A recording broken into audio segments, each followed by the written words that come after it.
10 વર્ષથી જિલ્લામાં વોટ જ્યારે ભાજપના ઉમેદવારને આપ્યા હોય ક્યાંય કોઈ પણ ગામડામાં આવતા નથી. ચૂંટણી આવે ત્યારે આવે છે, ચૂંટણી પતે પછી જતા રહે છે. દરેક ખેડૂતની એક જ વિચાર છે કે આ વખતે પરિવર્તન એ જ કલ્યાણ છે. 10 દિવસે 15 દિવસે પાણી મળતું નથી. અત્યારે લોકોમાં આક્રોશ છે અને એ આક્રોશ આવતી ચૂંટણીના પરિણામમાં તમને જોવા મળશે. ખેડૂત પોથીની ખેડૂત સંવાદ યાત્રા અત્યારે અમદાવાદ જિલ્લામાં ફરી રહી છે. હવે પ્રચાર પડઘમ શાંત થવાને ગણતરીના કલાકો બાકી છે, ત્યારે હડાળા બેઠક જે છે જિલ્લા પંચાયતની, તેના ઉમેદવાર વનરાજસિંહ ચાવડા અમને મળી ગયા છે. એટલે આજે એમના ચૂંટણી પ્રચારમાં વ્યસ્તતા વચ્ચે થોડોક સમય રોકી અને કેવો ચૂંટણી પ્રચાર રહ્યો, કેવા મુદ્દાઓ રહ્યા અને શું છે વિજયનો વિશ્વાસ, આ બધી જ ચર્ચાઓ કરી છે. વનરાજસિંહજી, આપનું સ્વાગત છે ખેડૂત પોથીમાં. હવે ગણતરીના કલાકો ચૂંટણી પ્રચાર માટે બાકી છે, કેવો રહ્યો આ ચૂંટણીનો જે ચૂંટણી પ્રચાર? પહેલાં તો આપનો હું આભારી રહીશ કે આપે અમને આ અવસર આપ્યો અને અમારી વાત મીડિયા સમક્ષ રજૂ કરી અને લોકો સુધી પહોંચાડવાનો પ્રયત્ન કર્યો, એ બદલ આપનો આભારી છું.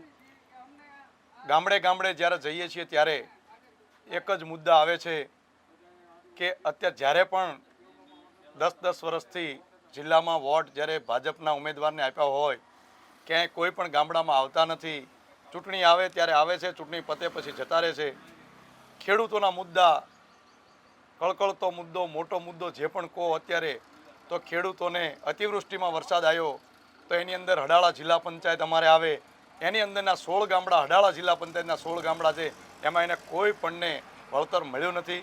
ક્યાંય પણ ભાજપના જિલ્લાના ઉમેદવાર હતા, ભાજપનું માવડી મંડળ હતું, ત્યાં ભાલ વિસ્તારના 16 ગામડા ક્યાંય પણ રજૂઆત નથી કરી, ક્યાંય પણ પત્ર વ્યવહાર નથી કર્યો. તો હડાહડ કળયુગમાં હડાહડ અન્યાય થઈ રહ્યો છે. એટલા માટે દરેક ખેડૂતની એક જ વિચાર છે કે આ વખતે પરિવર્તન એ જ કલ્યાણ છે.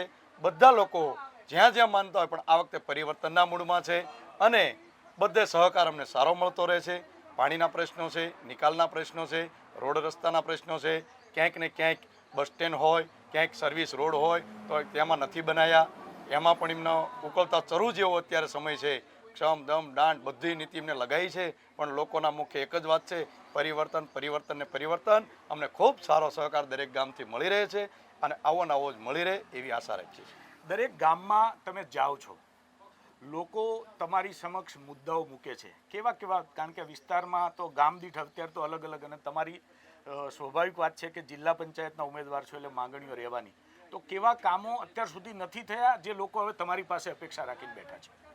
હજી પણ ઘણા ગામડા એવા છે જ્યાં રોડ રસ્તા નથી થયા, ગટર નથી, પાણીના પ્રશ્નો છે. 10 દિવસે 15 દિવસે પાણી મળતું નથી. પંચાયતથી પાર્લામેન્ટ સુધી સરકાર એમની હોય અને જો પાણી ખેડૂતને, મધ્યમ વર્ગને, કોઈ પણને ના મળે તો એમની માટે શરમજનક વાત કહેવાય. અમારે એવો પ્રશ્ન છે કે અમે પહેલાં જ આવશું એટલે રોડ રસ્તા, પાણી, ગટરના પ્રશ્નોને પહેલાં અમે નિકાલ કરશું, એવા અમે અત્યારે વચનો આપીએ છીએ. અમારી જિલ્લા પંચાયત, અમારી તાલુકા પંચાયત બનશે એટલે હર હંમેશ જે વચનો છે એમ અમે પૂરા ઉતરશું. જે આ લોકોએ ક્યાંય પણ વચનોમાં પૂરા ઉતર્યા નથી, વચનો પાળ્યા નથી. અત્યારે લોકોમાં આક્રોશ છે અને એ આક્રોશ આવતી ચૂંટણીના પરિણામમાં તમને જોવા મળશે. જીતનો કેટલો આશાવાદ? કારણ કે એક તરફ કોંગ્રેસ પાર્ટી છે, બીજી તરફ જે પ્રકારે આપણે જોયું કે ઉમેદવારી પત્રો પરત ખેંચવા માટે આખી રણનીતિ ગોઠવાઈ હતી. સરકાર સામે લડવાનું છે, એકલા હાથે લડવાનું છે. જીતનો કેટલો આશાવાદ?